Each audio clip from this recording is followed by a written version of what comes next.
A paz do Senhor, amados e queridos irmãos, graças a Deus por mais um dia em que nós estamos aqui para gravarmos mais uma lição, mais uma videoaula. E hoje falando sobre a lição 10, as profecias despertam e trazem esperança.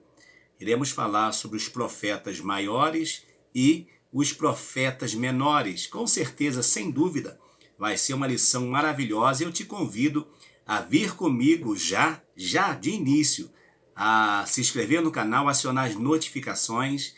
Já dê o seu like, não esqueça, porque às vezes nós comemos tão bem e esquecemos de agradecer quem fez a comida, não é verdade? Nem sempre a gente agradece o cozinheiro do restaurante pela bela comida que ele fez. A gente vai lá, come e vai embora, até porque a gente está pagando por isso.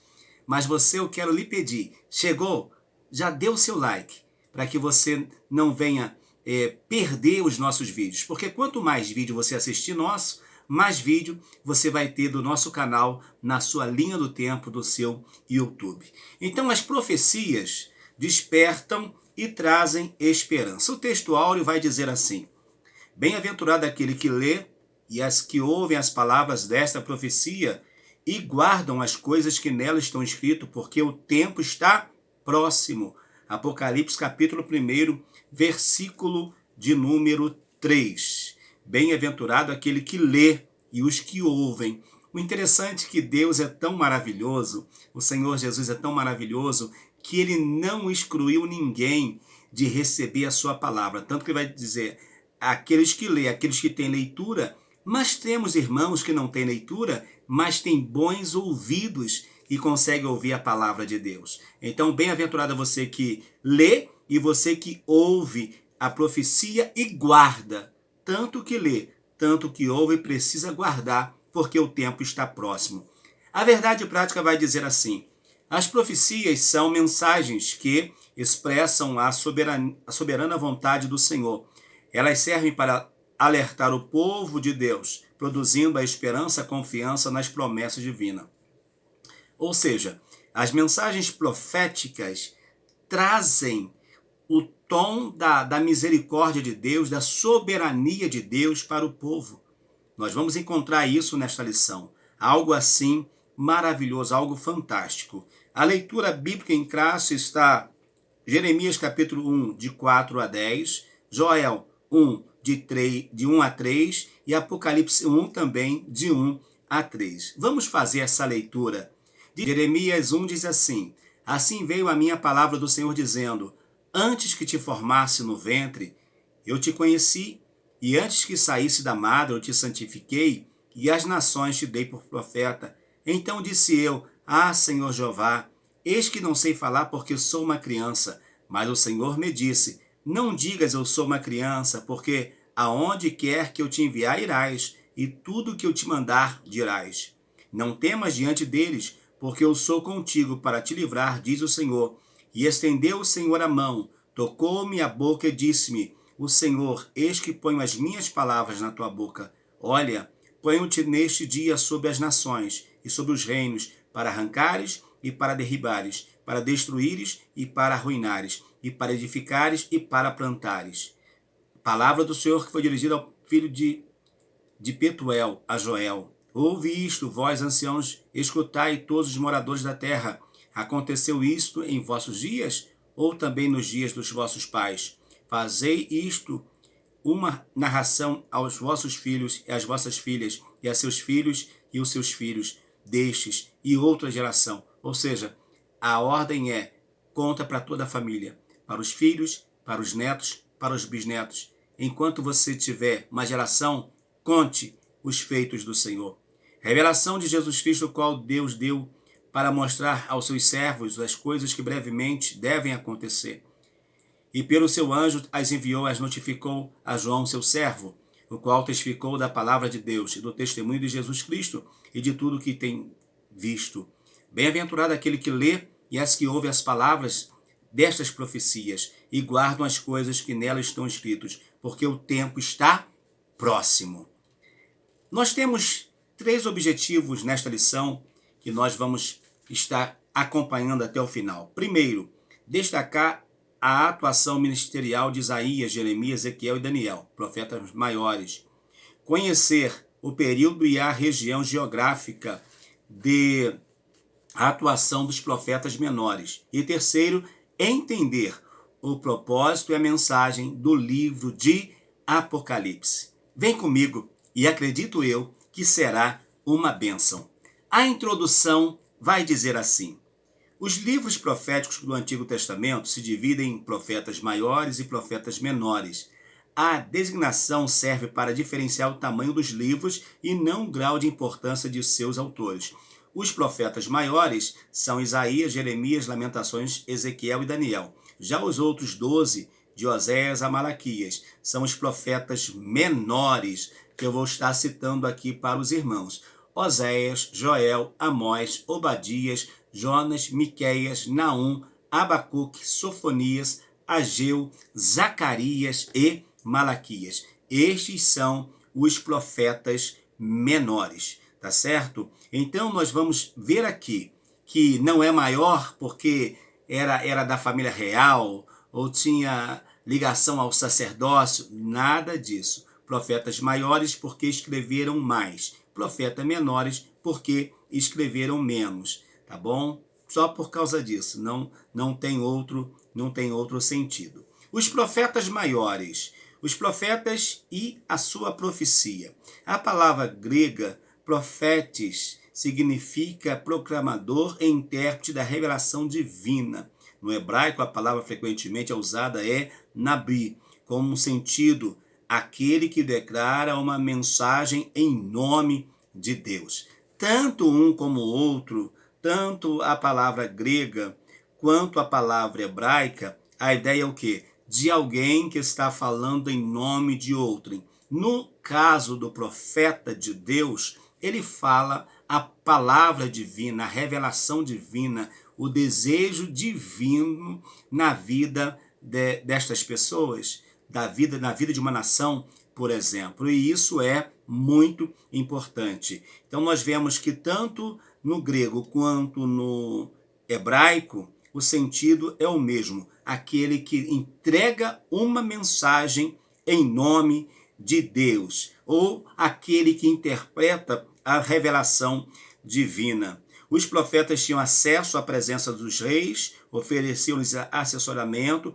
e, quando necessário, até censurava os seus atos, quando necessário, tá? Eles estavam preparados para estarem sendo a voz de Deus naquele reino, para falar aquele rei, tanto para trazer uma palavra de esperança, como também para trazer uma palavra de repreensão. O dicionário Vini atesta o termo grego para profecia é profeteia, que significa descrição antecipada da vontade de Deus, quer com referência ao passado, quer no presente ou no futuro. A Bíblia registra a que Deus falou muitas vezes de várias maneiras por meio dos profetas, Hebreus capítulo 1, versículo 1. Então a ideia de profecia é o quê? Uma descrição antecipada do que vai acontecer. Falar uma profecia depois que acontece não é profecia, porque todo mundo já está sabendo. A profecia é para algo que está para acontecer amanhã e para acontecer lá daqui tantos anos atrás. E também a profecia, ela vai ter o seu peso quando foi falado lá no passado e teve o seu cumprimento, como é a palavra de Deus.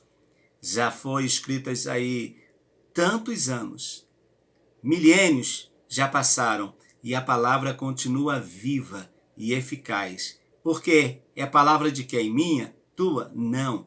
É a palavra do Senhor nosso Deus. Os profetas Isaías e Jeremias. Isaías e Jeremias profetizaram no reino de Judá.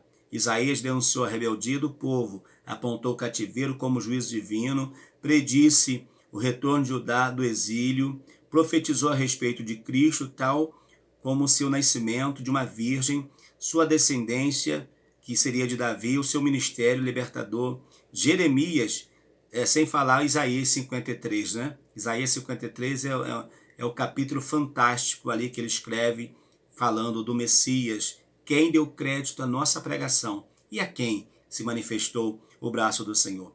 Jeremias igualmente vaticinou a queda de Judá por causa do pecado, anunciou a restauração do remanescente e a chegada de Cristo como um renovo de justiça. Nas Lamentações, temos o registro do clamor de Judá pelo perdão divino. Ambos, os profetas anunciaram o despertamento e esperança. Nós vamos ver então que a palavra do Senhor nosso Deus, na boca desses homens, foi algo assim extraordinário. Lamentações capítulo 1, versículo 2. Lamentações capítulo 1, versículo de número 2, vai dizer assim: continuamente chora de noite, e as suas lágrimas correm pelas suas faces. Não tem quem a console entre todos os seus amadores. Todos os seus amigos se houveram aleivosamente com ela. Tornaram seus inimigos. Falando de quem? Falando de Judá. Judá pensou que tinha nações amigas, queria livrar do cativeiro? Não. Foi Deus que disse que eles iriam para o cativeiro e foi mesmo. Agora capítulo 5, versículo 1 de Lamentações. Lembra-te, Senhor, do que nos tem sucedido. Considera e olha para o nosso opróbrio, para a nossa vergonha. Olha, Senhor. Que o Senhor de fato vai olhar e vai trazer a libertação. Então, Jeremias e o profeta Isaías são profetas que profetizaram para Judá, para o reino de Judá, tá bom? Cada um teve o seu momento de dificuldade, de luta, e segundo a história, o profeta Isaías foi cerrado ao meio, por causa de um rei que entrou, e esse rei, sendo perverso, mesmo sendo de Judá, sendo perverso, ele vai fazer isso. Embora depois esse rei vai se converter um pouquinho. Os profetas Ezequiel e Daniel, como assim converter um pouquinho? Ele melhorou seu caminho diante de Deus, então Deus lhe poupou. Os profetas Ezequiel e Daniel profetizaram na Babilônia. Judá estava no exílio e tinha o coração obstinado. Ezequiel foi levantado para demonstrar no cativeiro, lembrar de que a restauração requereria arrependimento, e pronunciou a Cristo como pastor e rei. Daniel também foi para o exílio, porém como um dos oficiais da corte. Conhecemos bem a história de Daniel, né? Como ele vai surgir, como ele vai pedir a Askenaz, o chefe dos eunucos, quando ele é chamado, os nobres que foram levados das terras que foram conquistadas por Nabucodonosor, para estarem lá por alguns anos, comendo da comida do rei, bebendo da bebida do rei, mas Daniel e seus amigos assentarem seu coração não se contaminar. Então Daniel vai fazer toda a diferença com seus amigos lá no exílio, quando Judá estava lá na Babilônia. Daniel também foi para o exílio, porém como um dos oficiais. Ele entendeu que o cativeiro duraria 70 anos. Por quê? Porque ele conhecia a profecia de Jeremias. Jeremias disse que chegando aos 70 anos eles tornariam a voltar para casa. Então Daniel vai orar, Daniel vai buscar em Deus, né, clamando em Deus essa resposta, entendendo essa resposta de restauração. Algo assim maravilhoso. Como resposta, Deus revelou o tempo da restauração da nação, a vinda de Cristo e o advento do anticristo e o julgamento final. Essas profecias despertaram a esperança de reconciliação com Deus. Daniel também viveu experiências maravilhosas. Mas tem um versículo de Daniel que é interessante, quando ele quer saber um pouquinho mais, quando as coisas vão acontecer, Deus fala para ele: Daniel, filho, você veio até aqui. O que era para você saber, eu já te dei, eu já te entreguei, eu já te revelei. Agora, tem coisas que é para o tempo do fim. Então você sela estas palavras. E assim deve ser na vida do profeta, porque tem profeta que profetiza para todo mundo. Profetiza para 10, para 20, para 30, para quem estiver na casa. Tem que saber se é Deus que está falando na boca dele. Tem que saber, tem que ter cuidado. Então, esses profetas são profetas que profetizaram para Judá. Os profetas menores, os profetas do Reino do Norte, 2 profetas menores profetizaram para Israel, Amós e Oséias. Amós profetizou quando Israel vivia grande prosperidade. Contudo, Deus reprovava as ações do povo, tais como suborno, corrupção e injustiça. Ou seja, Israel, embora estivesse prosperando, e Israel estava prosperando por causa das alianças que haviam feito, e as alianças deixaram Israel viver um tempo de paz, entre aspas. Mas esse tempo de paz levou Israel a viver dissolutamente, a não ter um compromisso com Deus. E eles faziam o que? A questão do suborno aqui é que eles pagavam, contratavam testemunhas para poder testemunhar contra o fraco, para poder tomar aquilo que era do pobre, comprava as autoridades. Era assim que estava o contexto. Então Deus vai reprovar e vai usar quem? Vai usar Amós. Amós era alguém de uma vida do campo. Amós era alguém que tinha uma vida do campo. Então ele viu a dificuldade que estava no campo para se manter. Por quê? Porque os nobres iam, quando vinham que observavam que o seu irmão pobre não tinha como plantar, não tinha como cuidar da terra, eles iam lá, negociava com eles, mas depois eles tinham que devolver a terra. Eles estavam fazendo isso? Não. Eles estavam tomando mesmo. Por isso que diz aqui, suborno, corrupção e injustiça. Mas Deus reprovou esse ato, isso que eles estavam fazendo. Em razão disso, Amós vaticinou o cativeiro como julgamento, ou seja, Deus não estava concordando com o que estava acontecendo, e com isso Deus traria a nação da Assíria para quê? Para julgar Israel e levar Israel ao cativeiro. Israel foi infiel a Deus, né? Nós vamos ver Oséias, ele vai retratar essa situação como sendo algo assim de uma infidelidade de um homem para com a esposa ou da esposa para com o seu esposo, vivendo assim de uma forma bem terrível. Ele vai casar com ela, ele vai se relacionar com ela, porém ela vai abandoná-lo e vai voltar o quê? As práticas que ela fazia anteriormente. Mas nós vamos ver que esse casamento é um casamento simbólico, mas foi algo que Deus mandou que ele fizesse, né? Que é o casamento dele com a Gomer. Ele vai, tira ela das prostituições, casa com ela, tem filhos com ela, ela volta e ele tira de novo. Mas Deus está dizendo, assim é você, Israel. Eu tiro vocês, eu guardo vocês, mas vocês estão se prostituindo com as outras nações. Esta, na verdade, queridos, a prostituição entre um homem e uma mulher, de um homem para com uma mulher, relacionado à vida cristã, já era algo terrível. Mas aqui Deus está dizendo, olha, vocês estão se prostituindo espiritualmente. Vocês estão se corrompendo espiritualmente. Vocês estão me abandonando para seguir outros deuses, para seguir outras pessoas. Então foi algo terrível. E isso para quê? Por que a Gomer? Porque ela queria o caminho da idolatria, da luxúria, do homicídio, do roubo e da opressão. Olha o que ela desejava. E era assim que a nação estava vivendo. Como consequência, a nação foi conduzida ao cativeiro pela Síria. Apesar dos erros, ambos profetas anunciaram que Deus prometeu restaurar o povo. Mesmo eles tendo errado, tendo falhado, o amor de Deus continuou sobre a vida desse povo. Os profetas pré-exílio, os profetas de Judá, pré-exílio são 4.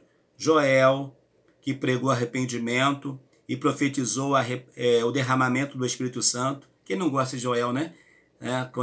Joel 2:28, sobre a promessa do Espírito Santo, coisa maravilhosa. Miqueias, que denunciou a falsa espiritualidade. Por quê? Por que falsa espiritualidade? porque eles tinham uma aparência de cristão, ou de cristão não porque não era Cristo, mas uma aparência de adorador, só que eles faziam por fazer. Não tinha nenhum comprometimento com a palavra, com o Senhor.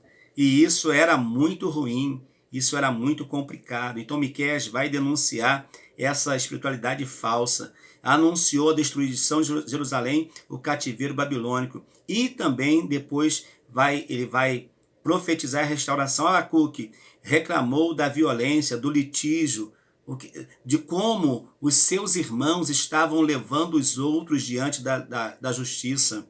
Coisas que eles podiam tratar entre si, resolver entre si. Não, vamos para o litígio, vamos para a guerra. Tipo, se me deve, vai ter que me pagar até o último centavo, senão eu vou acabar com ele. Você lembra a parábola que Jesus contou? De um homem que devia muito dinheiro e foi perdoado, e depois ele encontra na rua um que devia um pouquinho só para ele. Ele agarrou e disse: tu tem que me pagar, tu tem que me pagar. Só que o final você conhece bem. Ele foi levado diante daquele que tinha perdoado a sua dívida e ele teve que pagar. Foi terrível para ele. Mas por quê? Por causa da sua atitude. A atitude desta pessoa lhe causou um julgamento muito duro. Então, Abacuque ele vai, vamos dizer assim, vai denunciar isso que estava acontecendo, vai falar com Deus, né? Mas Deus vai falar com Abacuque também, né? Ele vai responder a Abacuque. Abacuque, escreve, coloca aí, Abacuque, em letras garrafais para que todo mundo veja o que vai acontecer. Coloque aí, né? E ele faz uma oração maravilhosa. Aviva, ó Senhor, a sua obra. Sofonias, que apontou os pecados dos príncipes e a destruição no grande dia do Senhor. Tinha que ter coragem, não tinha? Para denunciar os príncipes, ou seja, os principais do povo. Mas era assim, eles falavam mesmo a verdade. E tem os profetas pós-exílio, que são 3. Ageu, que persuadiu o povo a reconstruir o templo. Inclusive, Ageu, ele vai falar aquela palavra maravilhosa, né? Que a glória da segunda casa vai ser maior do que a primeira. Isso é claro, apontando até mesmo para Cristo, né? Que a glória que viria para o templo seria uma glória maior. Porque, na verdade, no templo, dentro do templo, estaria aquele que deveria ser adorado, que era Cristo. Então, a glória da segunda casa. A segunda casa ia ter a presença do Senhor, a presença do Todo-Poderoso. Temos Zacarias, que animou o povo e a Zorobabel a concluírem a obra do templo. Por quê? Porque eles abandonaram e foram para suas casas. A ponto de Zacarias dizer para eles: gente, vocês não vão voltar para edificar a casa do Senhor? Está na hora de fazer isso. Vamos voltar, vamos edificar. Vamos concluir a obra. Vamos lá, Zorobabel, incentiva o povo. Só que ele também vai dizer o seguinte: e não é por força nem por violência, mas é o Senhor que está chamando, é pelo Espírito de Deus. Eles vão então e concluem a obra da casa do Senhor. Anunciou também a vida do Messias como renovo do Senhor. E Malaquias repreendeu o desleixo dos sacerdotes, porque eles não estavam nem aí para a casa de Deus. É como um obreiro, um pastor, um presbítero, um diácono, um líder que no dia do seu culto não vai na igreja, nem abre a igreja, inventa uma desculpa, não vai. E eu tenho comigo algo muito interessante, eu falo isso na igreja, irmãos. O culto tendo muita gente ou pouca gente, o importante é que a lâmpada da igreja esteja acesa. É claro que não vai estar acesa todo dia, porque não tem culto todos os dias. Mas nos dias de culto, domingo, terças e quintas, as lâmpadas da casa do Senhor estão acesas para receber os servos do Senhor e aqueles que tiverem alguma necessidade. Mas os sacerdotes aqui abandonaram a casa do Senhor, estavam preocupados somente com as suas casas. A população também só preocupada com a sua casa. As suas casas estavam lindas e a casa de Deus estava ficando abandonada. Malaquias também vai falar a questão dos dízimos, das ofertas alçadas, e ele manda fazer prova para que eles de fato pudessem entender que era Deus fazendo, era Deus realizando. Maravilhoso, irmãos. Poder aprofundar, é que não dê tempo da gente se aprofundar mais por causa do vídeo, senão fica muito grande, depois a gente tem dificuldade para ficar editando. Então, é muito importante, esses profetas menores foram maravilhosos. Temos os demais profetas ainda, Jonas, Naum e Obadia. Jonas foi chamado, Jonas tem historinha para criança que ele foi chamado para ir a Nínive, mas ele não quis ir, mas ele foi lá, houve arrependimento. Jesus abençoou, Pai abençoou, não destruiu, o Espírito Santo não destruiu, né? Mas isso não era isso que ele queria ver a destruição. Naum. Jonas foi lá, eles se arrependeram, mas vem Naum depois e vai profetizar a derrota de Nínive. E de fato isso vai acontecer. Obadias denunciou a soberba dos edomitas. Eles eram descendentes de Esaú e praticavam violência contra Judá. Olha só, eram do povo, mas ia contra Judá e fazia maldade. Eram violentos contra o povo de Judá. Por essa razão, Deus os condenava à destruição, enquanto Judá seria restaurado, né? Então a gente vê a mão de Deus no negócio. No tópico 3, vamos falar sobre o livro de Apocalipse. Quem é o autor de Apocalipse? O autor de Apocalipse é João, o evangelista.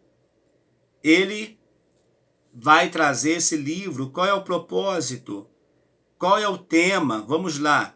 O dicionário bíblico Wycliffe assevera que o termo grego Apocalipse significa revelações especiais de Deus ao homem em Jesus Cristo. No versículo de abertura, o livro atesta ser a revelação de Jesus Cristo. Assegura que o propósito é mostrar as coisas que brevemente devem acontecer. Esta era a palavra-chave, era o tema do livro, as coisas que brevemente devem acontecer. E apresenta o apóstolo João como seu autor. Os destinatários são identificados pelas cidades das 7 igrejas da Ásia Menor, que são Éfeso, Esmirna, Pérgamo, Tiatira, Filadélfia, Laodiceia e Sardes. O interessante é que nós vamos encontrar todas essas igrejas na igreja de hoje. Todas essas igrejas que tiveram lá, que receberam essa mensagem profética da parte de Deus pela boca ou pelo escrito de João, são igrejas que estão hoje dentro da nossa igreja. Depois você analisa para você ver se não é verdade. Se não tem igreja de Pérgamo, se não tem igreja de Esmirna, de Laodiceia, de Filadélfia, de Sardes. Enfim, hoje em nossos dias, você vai atestar que tem. E o livro vai encerrar o cânon sagrado, o cânon do Novo Testamento. Por que não dizer o cânon da Bíblia? Vai ser o último livro da Bíblia. E lá está escrito, ai daquele que tirar e aquele que acrescentar a palavra das profecias deste livro. Uma mensagem de esperança. Na revelação, Cristo disse a João, escreve as coisas que tem visto, escreve as que você viu, as que estão acontecendo agora e as que irão acontecer. Ou seja, escreve o que você viu no passado, escreve o que você está vendo hoje, escreve o que você está vendo no futuro. Mesma coisa somos nós. Temos que pregar uma mensagem do futuro, mas não devemos esquecer a nossa conversão no passado e o presente como nós estamos vivendo com Deus. É algo assim maravilhoso. No presente todos devem guardar as palavras da profecia. No futuro irá se cumprir a esperança da volta de Jesus. Deste modo, o livro nos ensina a viver em Deus no presente, a fim de participar da eternidade com Ele. As revelações do futuro atestam que Deus controla a história. Deus controla a história. Nada foge do controle do nosso Deus. Satanás será derrotado, o pecado será banido e aqueles que vencerem herdarão a nova Jerusalém. Por isso somos encorajados a clamar, Maranata, ora vem, Senhor Jesus. Então Apocalipse traz uma mensagem de juízo? Traz, mas também traz uma mensagem de esperança. Ou seja, Nem tudo está perdido. Nem tudo está perdido. Tem uma esperança. E quem é essa esperança para a igreja? É Cristo. Cristo é a nossa esperança. Cristo é o que nos garante a vitória, porque tudo que ele prometeu se cumpriu e não vai ser diferente. Conclusão: a mensagem dos profetas é de suma importância para despertar os cristãos. Nos livros proféticos, a soberania, a justiça e a misericórdia divina estão claramente revelados. Os fatos narrados comprovam o poder e a autoridade e o controle divino sobre todas as coisas. Ele nos serve de experiência de fé e que nos produz esperança. Então, a profecia bíblica é para quê? Para corrigir, para nos aperfeiçoar, mas também para nos trazer uma esperança de que Deus está no controle de todas as coisas. Na nossa 11ª lição, falaremos sobre Lucas e Atos, o modelo pentecostal para hoje. Vai ser uma lição fogaréu. Vai ser uma lição muito gostosa, muito maravilhosa. E eu te convido a vir comigo, se inscrever no canal, dar o seu joinha, acionar as notificações logo do lado da inscrição. Acione ali as notificações para você não perder nenhum de nossos vídeos. Eu sou o pastor Valmir Ribeiro e te aguardo no nosso próximo vídeo, no nosso próximo trimestre, que vai ser também maravilhoso.